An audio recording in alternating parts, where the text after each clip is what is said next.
Welcome to Unshackled Truths. My name's Matt. Please like and subscribe and share this channel so it gets out to more people, so my channel gets recognized. Today's story, I'll be talking about the time I did at Southern Ohio Correctional Facility on my first time. In 2015, I rode to Southern Ohio Correctional Facility for accusations that I spit in a correction officer's face. I'm not going to get into that. I got into that in my last video. You can go check it out.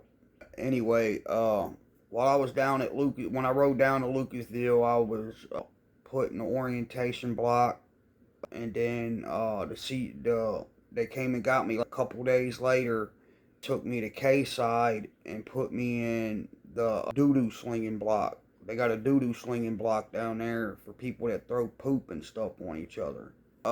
They put me in there. They didn't say nothing to me the whole way they was walking me over. They just told me I was going to K-side. I ain't never been down there before. When they got me in there, I got in there and I'm asking these guys, what block is this? I didn't even know where I was at. They said this is the doo-doo slinging block. I said, well, I don't do none of that. Well, why am I in here? I said, I don't know why I'm in here. They thought that I was lying to them. They said, hey, that's what everybody says. That's what everybody says. When a white shirt, a captain, walked by, I asked him, I said, why you guys put me in the doo-doo slinging block? He's like, I didn't use that terminology. I used the S word. The shit slinging block is what I used. I don't know if I can say this on YouTube. I said, why'd you put me in the shit slinging block? He said, you want to be a piece of shit and assault staff, we're going to treat you like a piece of shit. I did 45 days in that block. Them guys didn't even mess with me. They knew I was put in there for no reason. Down in Lucasville, it's the inmates against the COs down there. They never did mess with me when I was in that block.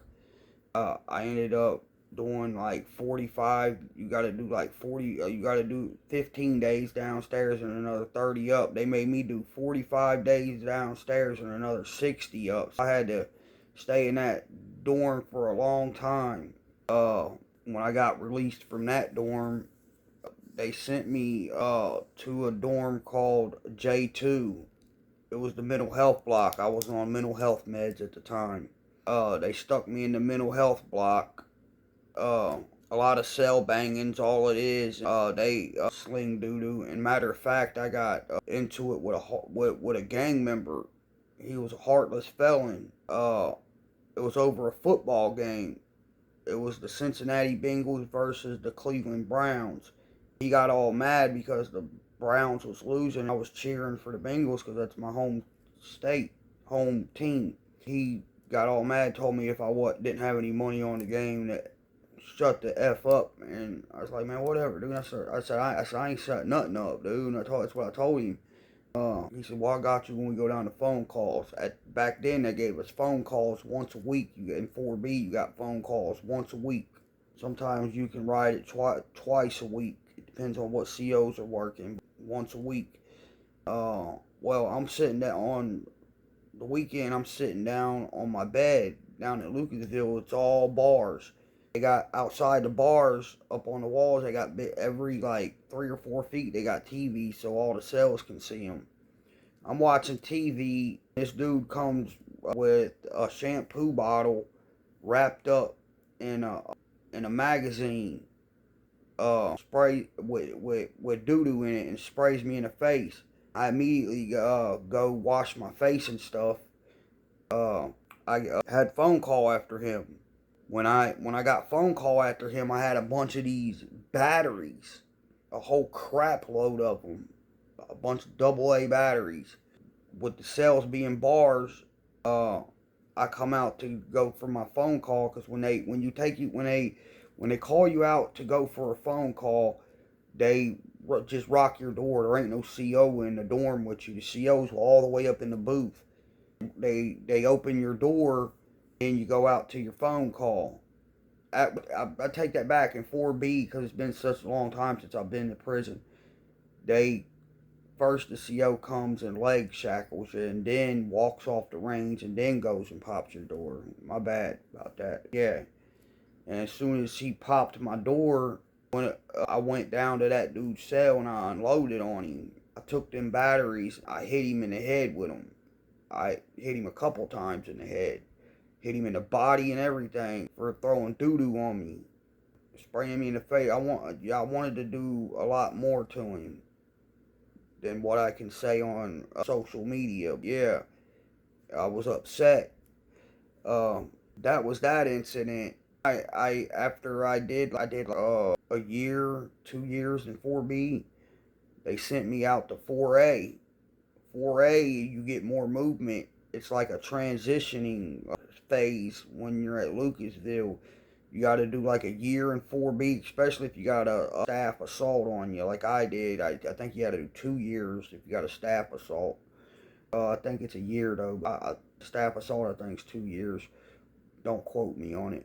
I go out to 4A. I'm out there in 4A and stuff. This is about 2016 or something like that. Me and a guy start working out together.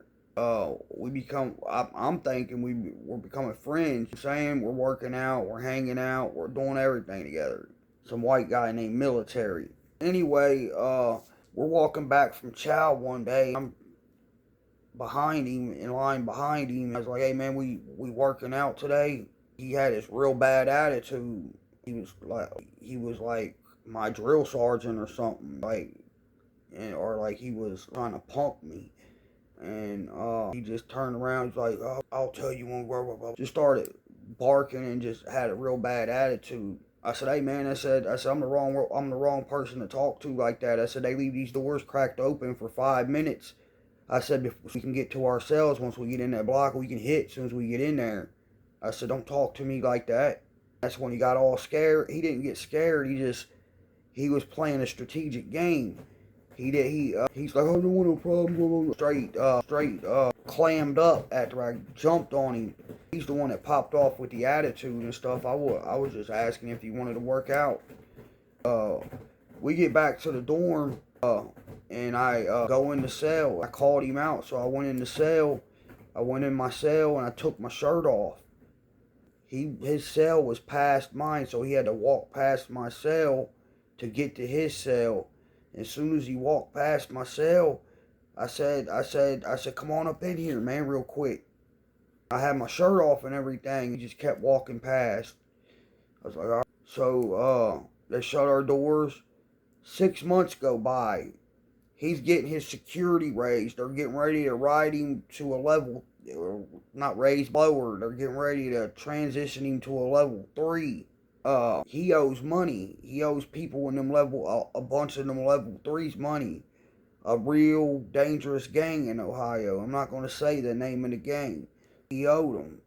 I found out that through the grapevine after he did what he did that morning to me that I'm going to get into. I'm going to get into that right here in a second. He found out that he was riding out, getting his security lowered, and they was going to ride him out.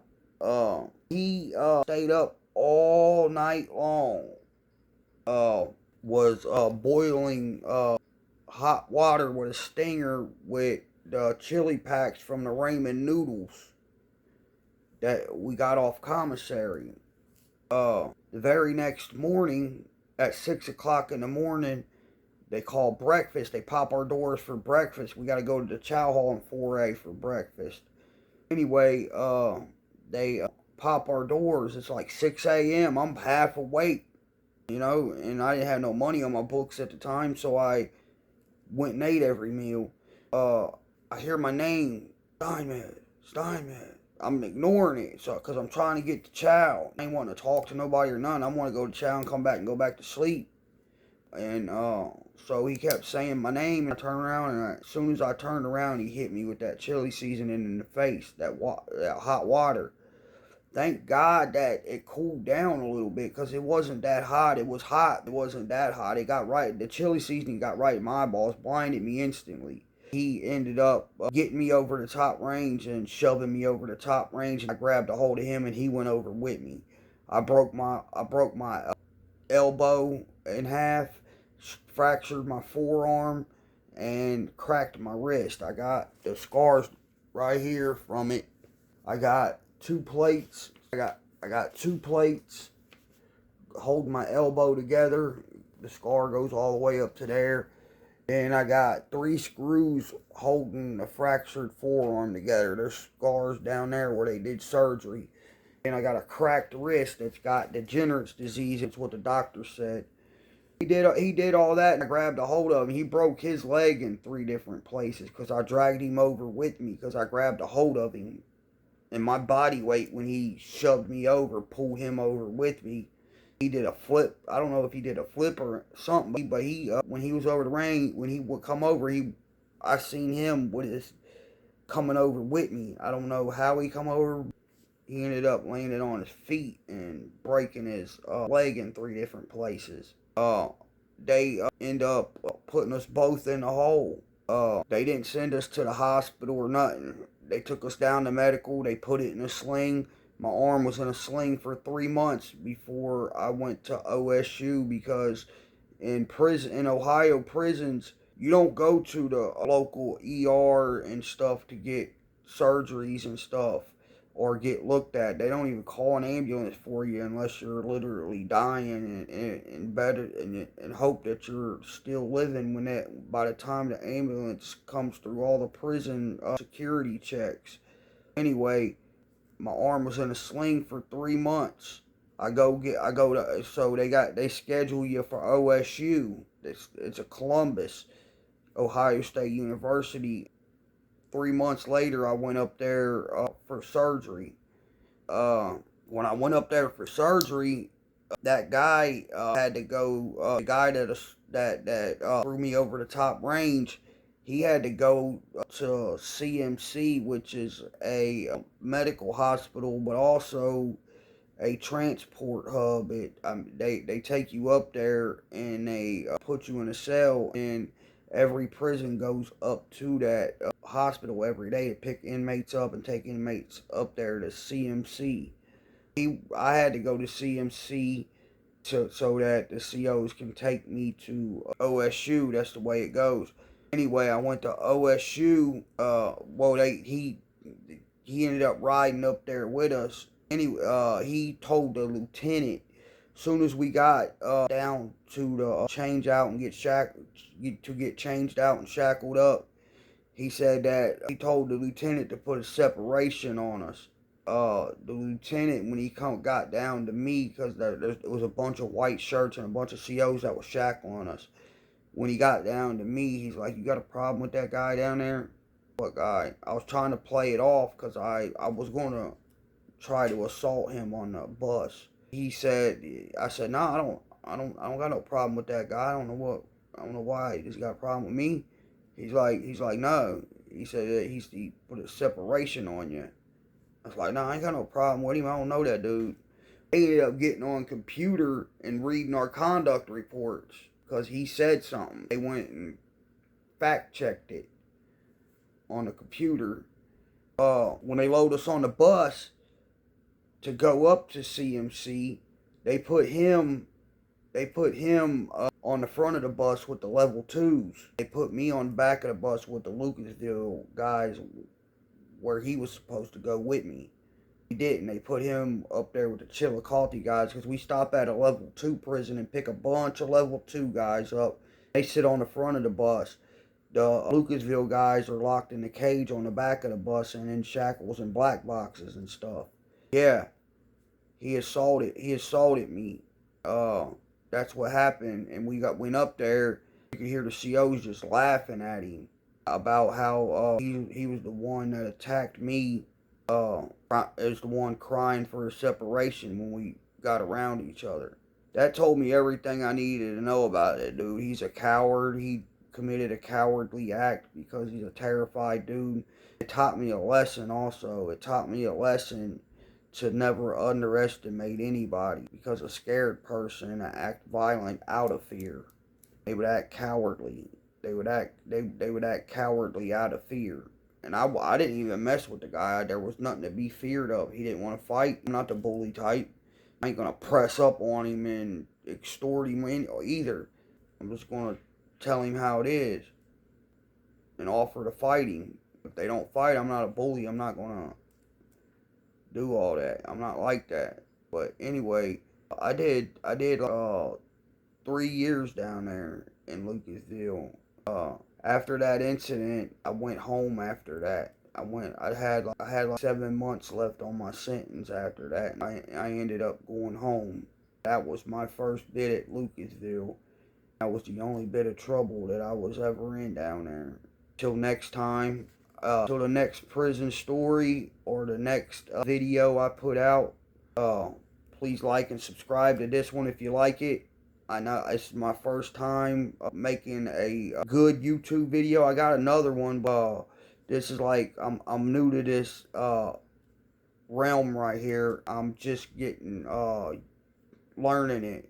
Please like and subscribe if you like my stories, and share my videos so it gets out to other people. You guys have a good day.